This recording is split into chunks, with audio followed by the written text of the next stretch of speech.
It's a new episode of Socially Awkward with Evan Wexell. I'm Evan Wexell. It's another Facebook friend. And it's a Facebook friend I've been trying to get on this podcast for like 1800 years. But after 5 years of intense back and forth negotiation, I've true. snagged probably one of the most accomplished actresses I've ever had on this podcast. What? And her friend, Amanda Rogers, introduced me to her. So please welcome actress Amanda Reed. Thanks for having me, Evan. Yay! I'm happened. Sorry. I'm so sorry it took so long. You know what? You have a lot of red tape. I do. And your agent and manager finally folded. I do. And there are some stipulations of things I can't discuss with you. And I'm not going to get you your bowl of green M&Ms that would promise. I apologize. So all right. I'm just going to have to send over some Prime energy drinks. Yeah. Perfect. From my kid. I'm just taking from my kid and send them over. Good. I we're buds. Yes. And you're more buds with my wife than me. But I don't know. But by proximity, we're buds. And we're buds. We've performed together. You've been willing to act in things that I've written. Yep. And you've shown that you have you can do accents. I can do accents. I can play any age you give me. And I love it. We have so much fun. You know, you and I do a Christmas show, like a celebrity Christmas show every year. And we've had so much fun. You've played the Grinch, I think, both times. I do. I've taken that over. Whenever the regular Grinch has been deported, I'm always there to swoop in. I think your voice also leans to it too. And also I think you have you can be Grinchfully evil in your own fun way sometimes, you know? Yes. It's so one time a year where I act. Yeah. I love it. We have such fun and I love all of that. So more, please. Yes. And I was reading your IMDb. Let me see if I can share this if it shows. I've been reading your IMDb because you've been acting for a while. Have you grown up in LA? I did. I grew up in Pasadena, Altadena area. And my family is pretty, we're very middle class, hard workers kind of people. But we've always had art around. My grandmother did pottery. And my dad was a drummer back in the day. And so it was all just kind of there. And my parents were such lovers of music and things. And so it kind of just ended up that when a musical theater group opened up near us, and I was about 13, 14, and I had my siblings, it kind of just felt right. And they put us in it. And that kind of was the start of it. So the whole family was in it? Kind of. My mom ended up being like the executive producer of a lot of the shows. So she was around a lot. And then me and 3 of my siblings ended up doing it. Okay. So what was the production? It was called Steppin' Out. And it was a musical theater group. And it was anywhere from like age 8 or 9 to like 25, or whatever. And I think after I was there for a couple of years, we were up to 80 people in it. And so the main thing, we would like create these shows that were like original pieces with numbers that are like recognizable songs, but they would make a show integrated with it. And like the director was really into rock and roll, like old rock and roll and things like that. So we had a lot of different kind of songs, and then we would do those shows like once or twice a year. And then we would be out in the community dancing and singing at a film or an art festival or a marathon or the LA County Fair, or, we would just be out doing it. And so, I mean, by the time I was, I don't know, I was in 2 musical theater groups. So Stepping Out was touring around the neighborhood while you touring around LA. Okay. Yeah. And we would just sing and dance, and we'd all have our places and the songs and the dances. And we would, we had basically like a traveling what is it? Like a sound system. Almost a flash mob, but not a flash mob. 100%. You'll Oh, see 100. these guys too, like around, like in festivals or like art shows, or like, I guess festivals are the ways to say it. You'll see little stages, and then like, the mariachi band goes up, and then they'll like, dance troupe from, Yeah. whatever dance studio, and then us we're going, you know. So that's like where you were starting out. Yeah, And then I mean, I don't know, I just noticed like, I mean, at least over the past 10 years, like you've always, you found yourself onto screen in so many different ways. yeah. Was this before you found the acting center? Was finding the acting center like a part of your development? Yeah, Or like where did it start like in going on the incline for you? yeah, I started doing film, and when I say film, like indie film stuff, Yeah. probably when I was about 20 is probably when I started it. I Okay. started acting classes when I was 16. Okay. Um, and honestly, the thing about acting classes, some of them are just, they have this mentality that you have to break them down to build them back up. Mhm. And you get heavily critiqued and Right. things. And I wasn't broken, but I kind of lost my own vision and voice, where Yeah. in musical theater, I kind of was like, I just learned on the fly. I actually never really, I took some dance classes, but I was really good at just copying, you Yeah. know? Yeah. Same thing with like singing. I was good. I took some classes, but I wasn't like a technical singer, but I was able to just kind of jump in and do it. Mhm. Um, and so then that's kind of how I started acting. And then 10 years later, I'm in my mid 20s, and I've studied acting and done acting. And I'm so critical of myself that Yeah. I just couldn't figure out. I'm a very like solving, like problem solving person. And Mhm. I like facts. I like Yeah. things that I can see work, and I can use them, and I can have my own opinion about them. I love that. Yeah. And I didn't find that in acting first. It was very like, well, if you have it, you have it. And you don't have it right now. And I think you have it, but maybe someone else does. It was so just like, So both like in class and auditioning? yeah, I was Yeah. like, I would book, but I couldn't tell you why I did. Like, I don't Yeah. know what I did. I couldn't, it wasn't something that was tangible that I could repeat and Right. feel good about. So I booked here and there on small little things, little short films or indies or whatever. Mhm. But I probably mid-20s or so, I was feeling quite lost as an actor, and I had left a class I had been in for a really long time because it just Yeah. was a toxic relationship, Right.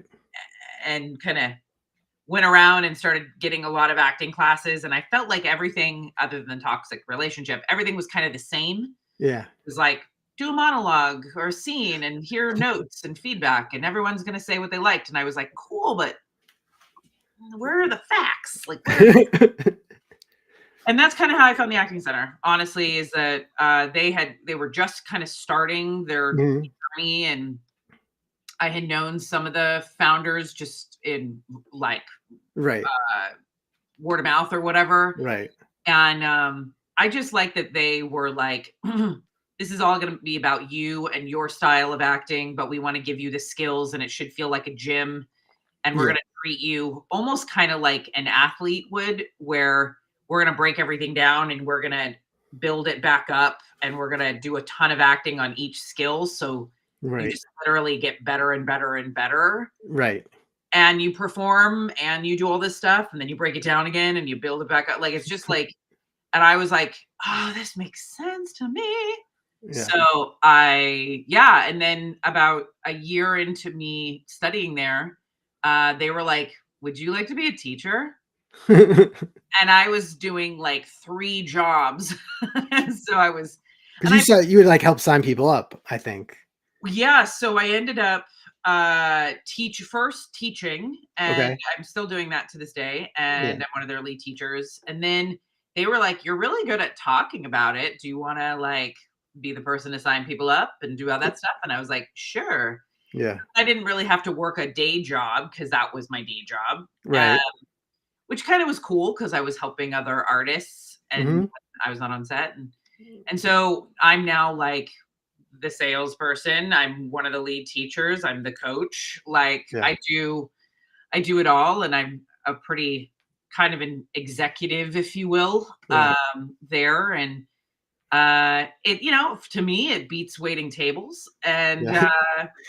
And I found like a home that's really on. I love the thing about acting that I love. That's well, I have personal reasons that I love it, but Mhm. the reason I love it is I know that when I feel certain ways, I love music, I love movies, I love how they make me feel, it's Mhm. like, and so I just wanted to give that to others. Yeah. Um, and it's kind of addicting, it's like, it's addicting. Right. So, like, say someone green walks into the acting center Yeah. and there's like a level one, Yeah. start doing drills and Yep. all Yeah. that. We start off like, what is acting and how do you be someone? What does it even mean to Right. make believe and be someone? And how do you be believable at that? And we start there, and Mhm. what's so cool about acting is that it imitates life. So a lot Right. of it is like, how do you understand people? You Yeah. know? Oh, I mean, then you right, I think you do like an observing drill. I think yeah, there's an observing drill. yeah, You exactly. mimic them or something. I'm not gonna No, no, no. I'll But go like, for unpack. example, my one of my students last night went out. This is probably what you're talking about. Yeah. Is she got an audition last minute as she was on her way to class, Yep. and it was for this woman who was in an Mhm. AA meeting. Mhm. And she came to me and she said, "I just don't have any understanding of how an AA meeting would go and the types of people that would be there. I just know what I've seen on TV." Yeah. And she could have just been like, "I'm gonna go watch some clips on YouTube," right? Yeah. Yeah. But she was like, "I kind of want to get like, I want to be with people. I want to see them. I want to talk to people." Yeah. And she goes, "I have a crazy idea." And she goes, "There's an AA meeting down the street Nice. at 7:30." And that it was 6:45. And I Yeah. was literally like, "Go, Yeah. go, be there, be honest, but like, be there, participate, be respectful, be there, observe people, understand people." She came back an hour later and it was like the best thing that she could ever done for her acting. She just Yeah. That's like, yeah, that's like one of the things we do because how many times do we hear, you know, Jake Gyllenhaal and what's his face? I forget his name. Michael Pena doing like a ride along for 6 months with Oh, SWAT, right. Yep. right? Or Yep. like for End of Watch, That's or right. like, we hear people, actors who are, "Oh, I'm playing a chef, so I went and studied at or Robert De Niro literally was a taxi driver in Texas before he went and did Taxi Driver, like, No for way. 2 weeks." Yeah. So he could just it's, those things that you're like, let me, you're so unique as you, Evan, and Mhm. so me too. Yep. But if someone was gonna play you in a biopic Mhm. and never Mhm. had talked to you, Mhm. they can't grab, they Yeah. can't, so that's what it's about, you know? Does acting and auditioning, like, are those 2 separate kind of ways to show up, or do they kinda go hand in hand? Like, showing up for, like, acting at the shoot Mhm. versus performing at the audition. I Apples and don't oranges, or do you think there's gotta be crossover? I don't prepare them differently. Okay. So there's that. There Yeah. might be, technically some Uh-huh. stuff that's different, Uh-huh. you know? There's a lot of self tapes now. So Mhm. it means that I'm my cameraman, I'm my director, I'm the actor, I'm the Right. editor. I need to know things like lighting and sound and how Mhm. do I look in the frame and Mhm. what do I want to communicate. So there's a lot of technical stuff that can happen, or even when you walk into a room and do an audition, because in person auditions are coming back, which is fantastic. And Yeah. so like dealing with the clients or dealing with people and people in the waiting room and where's the camera and am I supposed to stay right here or can I move? Like there's just some technical things, but I feel like that's the same also when you're on set. Yeah. So it's just, I think the acting side of it is the same, Yeah.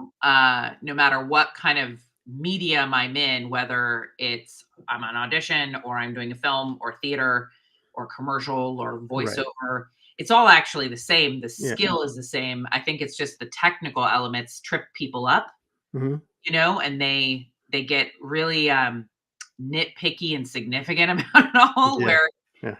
my mantra, if I ever had one in life, is like be insouciant, Mhm. which is not taking things seriously as maybe they should or Mhm. whatever. I feel like it all can be worked out and, take your time. Like we're not in you're not leaving this earth tomorrow as far as you know what I mean? So your career is not going to be over by the time you're 30, Right. or 70 for that matter. So it's crazy. How any different than, I guess maybe like let's get a personal story. What's like been the process of auditioning for people that don't know? Like sometimes you got the first audition, now maybe it's a Mhm. self-tape. Yeah. Callback, whether usually in person. Hmm. But then sometimes there's being put on a veil. I mean, most of my experience has been commercials when I was mainly auditioning. Right. Um, or sometimes like they pin you for TV. Like there's a lot of like back and forth. Like sometimes you're advancing to like level 4 of the process, and sometimes you're Yeah. kicked back to level 3. Was there ever like a major, like what's been your most, I don't know, like rewarding of having to jump through that many hoops to get a part? Um, Or just like enduring the process, yeah.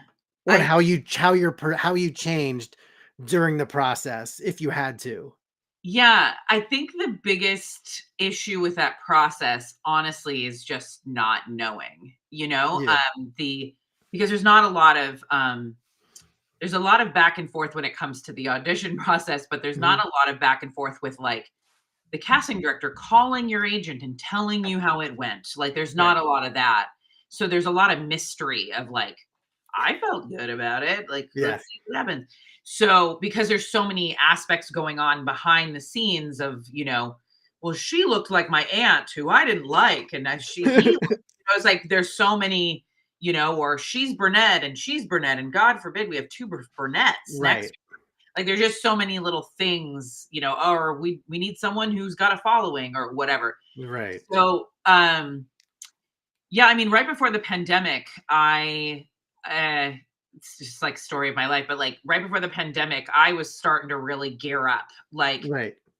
I was getting to a point where the parts were getting bigger, Mhm. that I was going toward, like for example, right before, probably like less than a month before the pandemic, it was an audition, I think, for the Disney Channel, funny enough.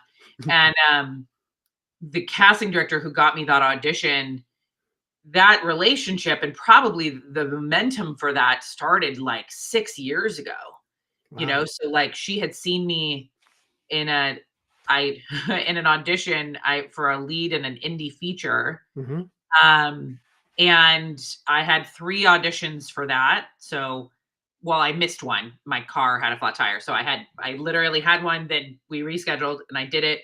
And that's down on like Wilshire and I live in Glendale. So it's like a 45-minute Jeez. drive. Yep.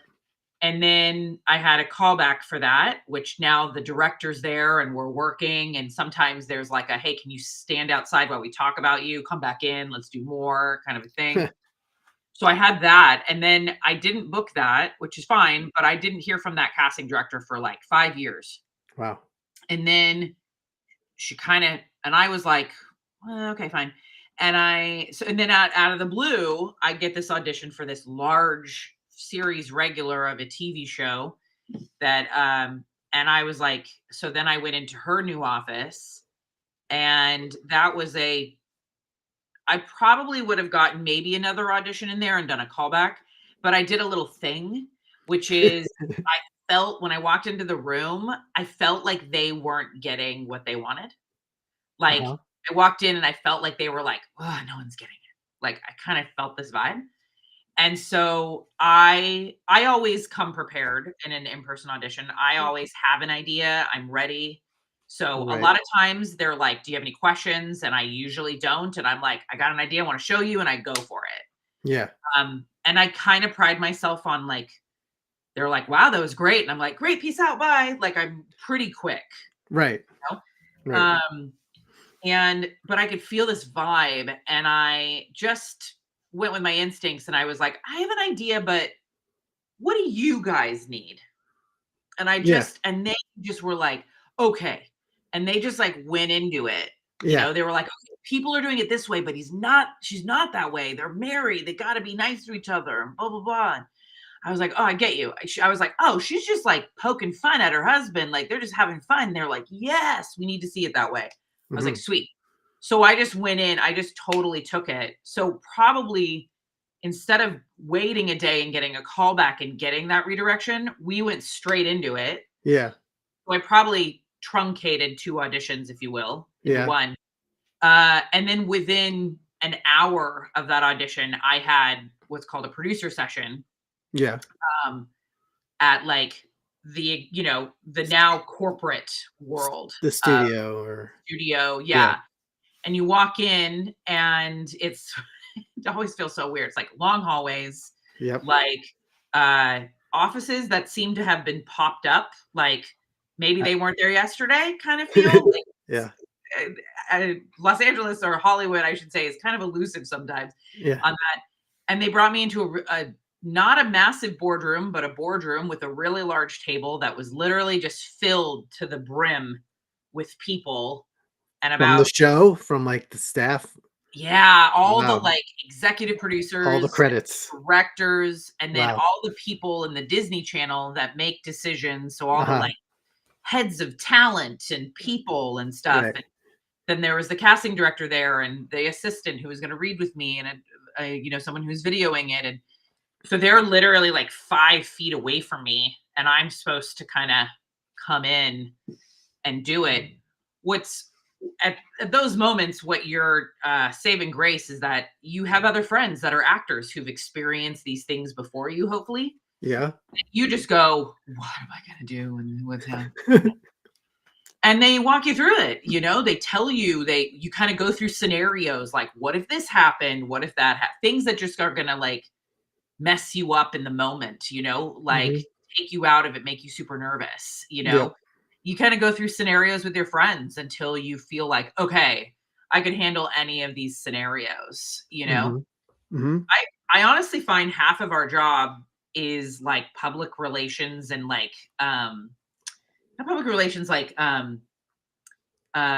communication with people, like being able to walk into a room with a bunch of people and be like, hey, what's up, you guys? Like, and not be overwhelmed and phased that everyone's like, okay, ready, go, like, because that's the stuff, honestly, that tends to make it that an actor has a hard time acting. It's not always the acting, What happened after the producer session? Like, would that then be? They were so excited, and then these things sometimes take a while. Like it can take a couple weeks before you hear about another audition or whatever. Right. And by the time we got to that, the pandemic was already starting to be like, we can't get that down. And so my agents were like, we're not hearing anything. I don't know. And then as soon as the pandemic hit, I think within 3 weeks, it was like, yeah, that show was canceled. They're not going to do it. Cool. And I had the same thing happen right before the strike, the actor strike. Right. Oh my God. Literally a very similar thing. But now it wasn't in person. It was all over Zoom. Right. So, and that, again, that went from first audition to producer session immediately. There wasn't a callback in between. Wow.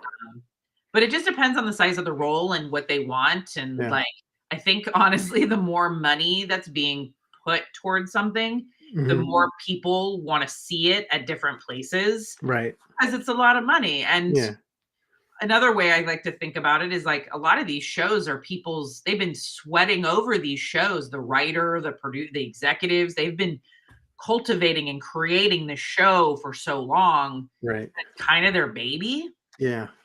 And so they're kind of like, I know we saw her in that audition, but I need to see her one more time. You're kind of like, okay, what's the most amount of auditions you think you've had for one part? I think like 3, maybe 4. Like, Okay. it hasn't been crazy. Anything different from like third to fourth, or was it just to say hey again and read a They couple get different things? quieter. The people that bring you in get quieter. Yeah, because you go from creatives to money people. Yeah. So it's the money guys are not worried about, I mean, if you can make them laugh, that's great. Right. They're looking at, like, boxes that need to be ticked. Right. Right. Right. Like, do we match this? Does this need to be there? Do we have enough, whatever? Like, is that joke good? Does she like, Right. they're really just going, can we put, millions of dollars behind these people? Right. And does it feel right? And sometimes they are kind of like, we should really have a name. Like, they just have these kind of, they think with money. Right. So, it's when you're an actor who is coming up the line and you're not, Melissa McCarthy or Kathy Bates, Right. you just, you're kind of like, someone give me the analogy of, like, I'm in the major leagues, but I sit on the bench a lot, Right. you know, and Uh-huh. I go up to bat every once in a while right now. I'm ready to go. Uh-huh. They warm me up a lot, and then I'm like, "Oh, you're good? Okay, great." Like, you know? Do you strategically would you promote yourself like for projects where maybe Kathy Bates or Melissa McCarthy were up to something, or be like, I could be their relative or so You and so? do. Like, Yeah, what goes into like your promo? What do you? I know I'm on your mailing list as you are right. mine probably, but Yes. what else goes into reminding these casting directors who you haven't seen in like 5 or 6 years to remember you and then bring Mhm. you in, like, because that's obviously, you know, one school of thought was always like the 3 A's, acting, administration, and attitude. I think Ooh, I that like was, that. yeah, I think that was from a BHP, Yeah, but, yeah. but still, I'm a big thing of, like, they need to know you, like you, and trust you. okay, That's, like, my kind of feel is, like, I need okay, them to know me, I want them to trust me, and I kinda like them to like me because I really right, wanna, then they wanna be on set with me and they wanna work with, because right, half, like, for example, like, and I know you love him, is like Adam Sandler has his people, right, and he uses them every single movie he does, mhm, and there's something to say about that, and there's a lot of crews like that. There, like Paul Feig is another one who does that, right, and I've been blessed to be. I've started to slowly get into Paul Feig's camp. Like, right, he hired me for Minx. He was an executive producer for Minx, but I've gone. The last series regular that I went to producers for was Paul Feig. okay, So, he's I've been pinned. Pinned, hold on a veil. These all mean the same. right. They basically mean, "Hey, it's between you and maybe 2 other people, so just FYI, like, don't go crazy. We're looking at you." Um, and so, and also means you gotta have to hold the dates. You can't put Yeah, anything on those dates. So I've had that a lot with Paul Feig, which I'm blessed, and, like, there's a couple casting directors that are really, I'm in their pocket and they bring me in all the time, and right. I've done 2 Reese Witherspoon productions. Oh, cool. Yeah, so, and I do a lot of, that particular casting director has used me on her, there's something called a table read, Uh-huh. where once everyone is cast, Right. they get everyone together to read that episode to hear what it sounds like, and all the Mhm, executives and the writers and the directors are there, and so that we can all make notes and do mhm, things. Sometimes mhm, it's the first time you're meeting the other actors. mhm, Um, and so I've done a couple of those for Reese Witherspoon's mhm. company, with Big Little Lies and Little Fires Everywhere. Okay. And I also was on those shows. Yeah. So, yeah, you just start to gain fans, um, and have, like, that's kind of what you're doing. I forgot the question. I don't even know what was, so like then give me take me through it was like how to promote yourself, Oh, right. and stay in their wheelhouse. Yeah. Outside of like I'm emails, I mean, I guess postcards are still a thing even though everything's digital. Will you still send so postcards? there. Yeah. I think I'm on the thing of, like, um Particle? any route of communication Mhm, is valid as long as you're courteous and respectful. Like, mhm, so if I know a casting director, like I've gone in with them and we've had a little convo, Mhm. whether over Zoom or whatever, I feel like if I DM'd them on something specific on a social media site, or I sent them an email that was specific, then cool, Yeah. like, but if I don't know them worth anything and I email them like, I'd like a job, it doesn't really go, you know? Right, right. Um, so you want to just be, you want to be personable. You want to be, um, and if you don't know any casting directors and you're literally starting out, Mhm. you at least just want to tell them about you. You know, Mhm. I use a site called Casting About, and Oh, they have yeah. There's all mailing the address. mailing addresses, that's right. Yeah, and look, if the mailing address is up there, it's valid. Yeah. So, do they check it every day? Maybe not. Mhm. But, send a postcard out saying, "Hi, I just got in town. I'm an actor who's repped by this person," you know? Mhm. You can send another one out when you book something, like, Yeah. they will be seen eventually. Mhm. That was a huge part of me coming up. I know it's a different age, if you will, and Yeah. a lot of casting directors are home doing things, but things are getting back in person. I've had in-person theatrical auditions now, and Well, good.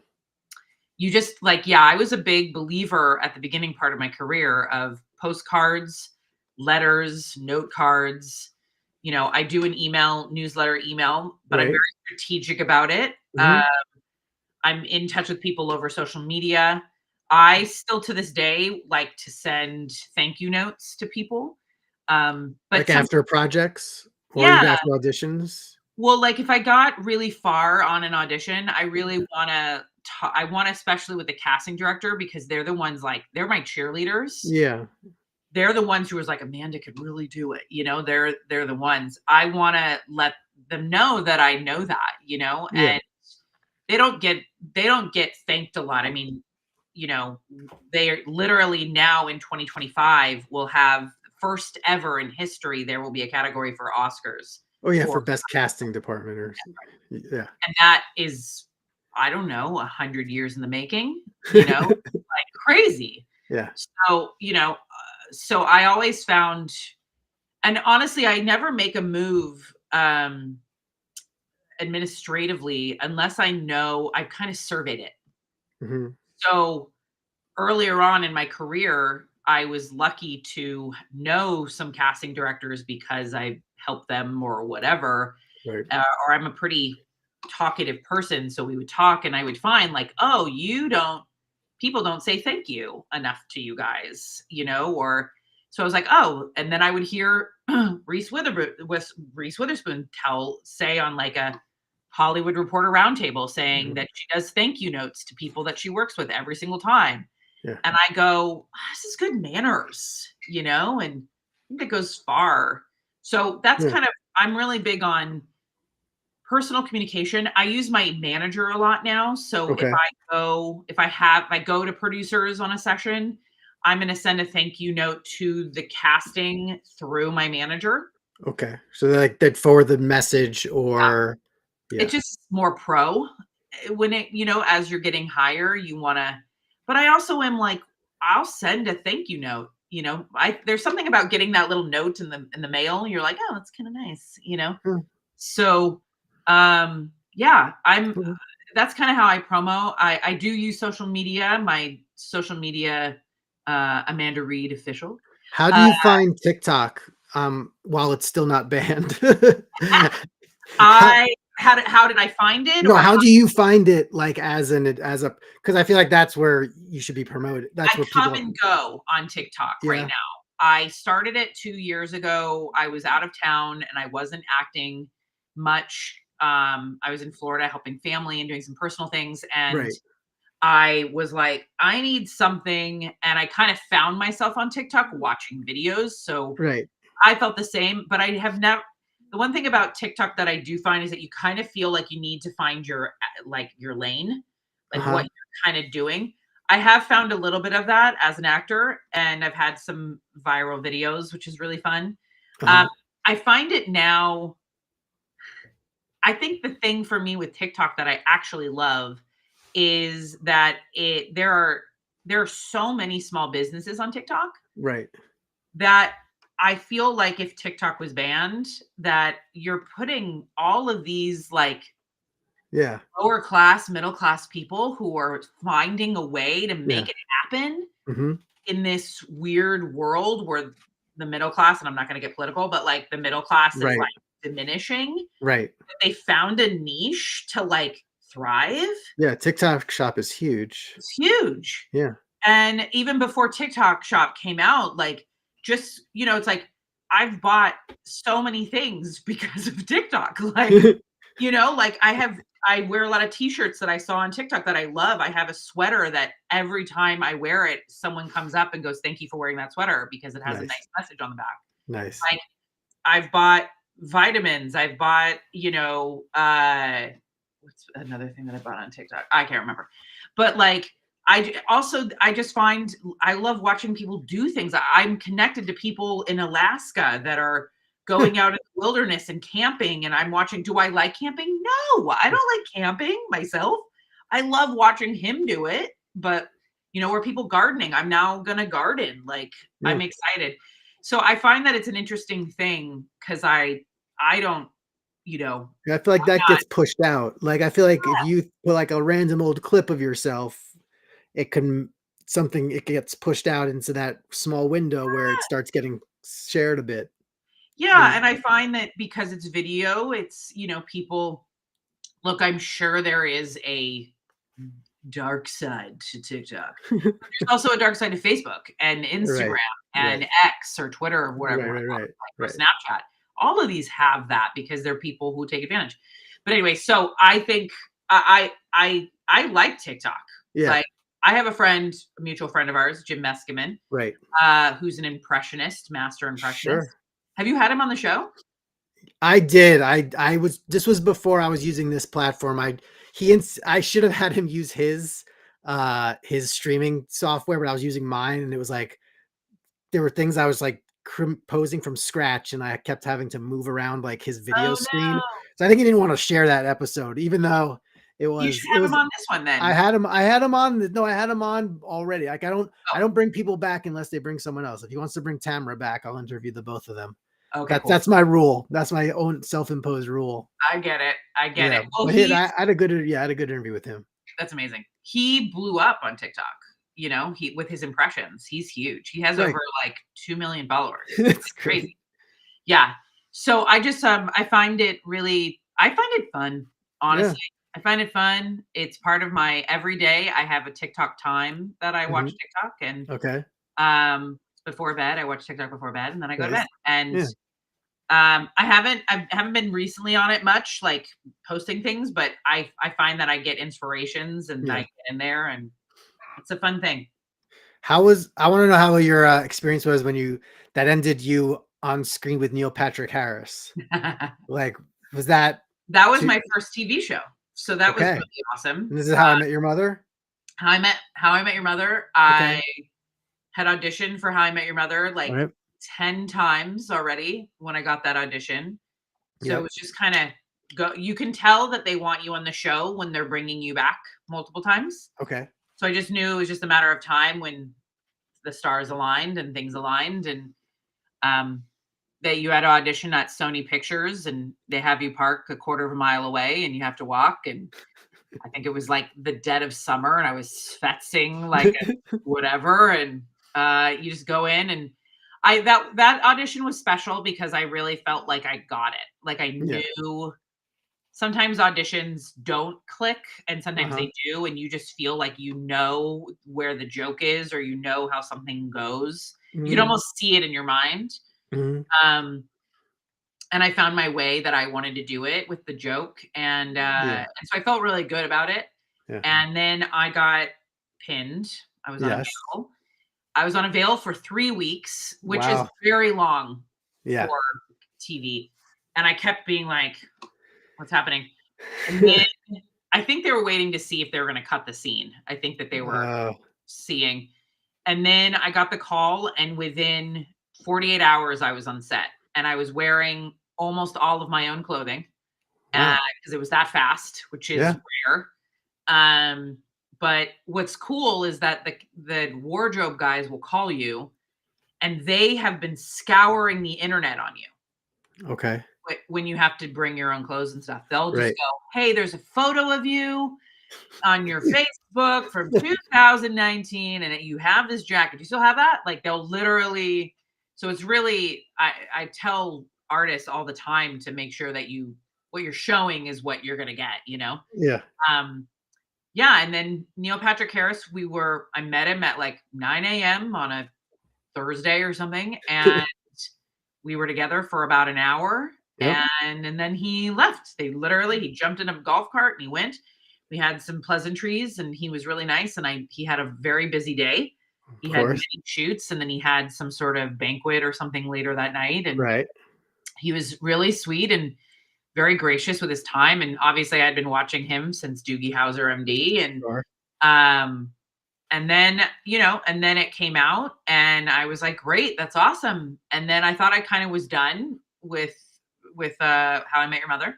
Uh-huh. Then about, I don't know, maybe it was the next year or a little while later, the People's Choice Awards came out, Mhm. and he was nominated for Best Actor, which was like, cool. And I was working, and it was the night of the People's Choice Awards, which I didn't know. And Yeah. I kept getting these texts from people, congratulations on How I Met Your Mother. And Oh, I were you in his video package? was. They used my scene at the People's Choice Awards. Wow. It was just my scene to show him. He didn't win that year. That was the year that I forgot his name. Chris, whatever his name is, from Glee won. Okay. Rightfully so. He was Chris amazing. Cooper? No. No, I have I to look it forget up. his name. He played. Anyway, it was a Yeah. big moment for him. He was very young and he won. And so he didn't win, but that was fine. So, and it happened to be that my managers were there. And so my managers called me and they were like, they used your clip. And I was like, oh my God, that's great. So I even got that footage. And so I got to use that in different PR things and stuff. So, Yeah. he started off my acting, on TV. So, with a legend. It's great. When you were in that scene, did you have a stand-in? I did. What was it I like? lighting. Because I've been a stand-in a few times. It's always fun to be like, you're like the Yeah, you're like the not fully developed version of the actual person. I know. And sometimes they look like you, and sometimes they But they don't look like don't. you Yeah. at all. Yeah, and they know more. They tend to know things. They're like, hey, by the way, they changed XYZ, or your spot is Yeah. here and you move there, and you're like, oh, cool. Yeah. It's funny as an actor coming up through maybe like theater or doing Right. indie films that someone is your stand-in. Like, oh, okay. Yeah. I'm always like, do you need a drink? Do you need something? Like, you're Right. working Because hard. you just stand there and wait until they're deciding what the light is, put the camera in your face. And Yeah. I think some people like settling into that kind of a role, just like being on the set and union job and everything. So I enjoyed, like, I did that for Giovanni Ribisi for a movie. Oh, that makes sense. So that was cool. I mean, I think I annoyed him before one shoot because I said like I knew his sister, but he didn't. She's like, "Come, excuse me, could you move because we got to shoot this thing." I'm like, okay, that He was might my have one been window. kind of in character He's already. very method. He's very like he's in it. Like Yeah, he's he's in absorbed. it. He is in it. So Yeah, I don't know if he's a method actor, but he's in it, yeah, yeah. no, but he's like he's in the part. He's in Not the like part. Jim Carrey as Andy Kaufman, but he's still Yeah, in yeah, it yeah. a Yeah, lot. I Yeah, think that's the thing too, is like depending on what the role is like when I'm on the side and my stand-ins in, I'm honestly usually reviewing my lines, or yeah, I'm practicing, or I'm asking the director a question, you know what I mean? So I right. don't actually mind being lit. I actually kind of like it. It reminds me of theater, of like tech Uh-huh. nights where you're just standing there and practically falling asleep while they Right, just do whatever. right, But I love and appreciate the help that they provide. right. They do really great stuff. So Yeah. yeah. I Oh, mean, do you remember when we saw each other on set that one time? Do you remember well, that? you did a part, and I Yeah, was in the audience for it. I know, but And that's what I'm saying. It was so crazy. I didn't even know. Did you know that I was going to be there that night? I think what was the show? It's called Instant Mom. It was on Nickelodeon. I Oh, think you were there to see the comic. maybe I was there to also see like the warm-up comic because I was Yeah, starting to look into doing that stuff, yeah. which would have killed me if I had pursued it more because of the pandemic. But Yeah. Yeah, I think just as I was sampling warm-up comedians because I think I do have enough where I could do that if I wanted to, but So I it's think you can do it now. It's coming. Those are coming back, right. right? Yeah, it's just to kind of I have to kind of flip a switch, but I'm just not Sure. it's not pulling me there yet, but No, it's I remember. I've talked to people about that, yeah. Yeah, I know. And I thought that was so crazy, and I I thought think that I was knew so you great. maybe I knew you were gonna be there. If you did, you didn't tell me, and I didn't know Okay. you were gonna be there. Maybe Kelly, your wife, told I you. think maybe I heard you were gonna be on it, and maybe I went to book that to see that for the warm-up, I don't know. I don't know. I felt like it I have was a kind photo of of you from it.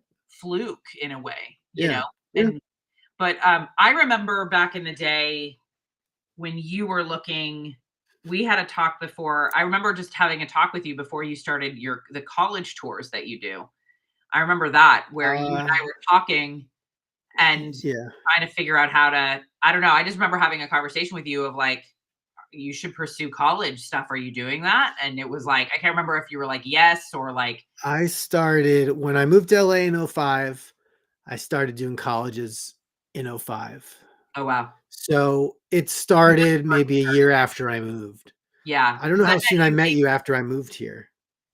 yeah, you definitely Did you yes. know Kelly before I moved here, or did you know I her I feel like maybe. okay. Like, I'd have to look. I don't know how long I've actually known Kelly. Um, I remember exactly when I remembered we had our first, like, conversation. Okay. It was in La Crescenta, which is above Glendale, at Yes. Ralph's. We met each other I was at randomly in front of a Ralph's. Ralph's. She was at a restaurant, um, waitressing or hosting at a Oh, w restaurant. like Ocean View? Yes. No way. So funny, we still go near there and have breakfast at the Black Cow. That's right. Um, we so I remember that moment. I just don't remember the year or when it was, but I Yeah. do remember coming over to your house or her apartment on Chandler, Uh-huh. That and was like '07-ish maybe. okay, No, but so but you were 06, just '07 or something. recently yeah, you were just recently moving in Yeah. with her. Yeah. Yeah, Ah, okay. yeah, Well, we'll but I see didn't when know it you guys enough to be at your wedding. no, I guess you came later. I mean, that was Yeah. '06. Yeah, I So, mean, I yeah. don't think we were, like, buds, Yeah, you'd be you at know? our well, if we ever renew our vows, I guess we'll invite you. You better. Yeah. We'll You well, I know? don't know if we ever renew our we'll see how That'll that be fun. goes. We gotta do a naming ceremony for Neo. Yeah. We Oh never my did god, that. that'd be so fun. Yeah. Yeah, All right. that's Good. great. All right. Well, I know you have to go do acting stuff. Yes, I So, actually have a meeting later. This yes, was so fun, it Evan. was. It's good. I learned a lot too. So I think Oh, sweet. we're gonna see how AI chops this up for us. I'm And hoping that there are, there's a middle ground to be found here, you know? I yes. think we'll find it. I think we're just in a funky spot and we're all just pushing through. Yep. Yep. All right. Very Well, cool. you're amazing, Evan. Thank you so much. I'm so glad we did it. Yes. Hooray. Okay. Thank you, Amanda Reed, friend of Amanda Rogers. Friend of Amanda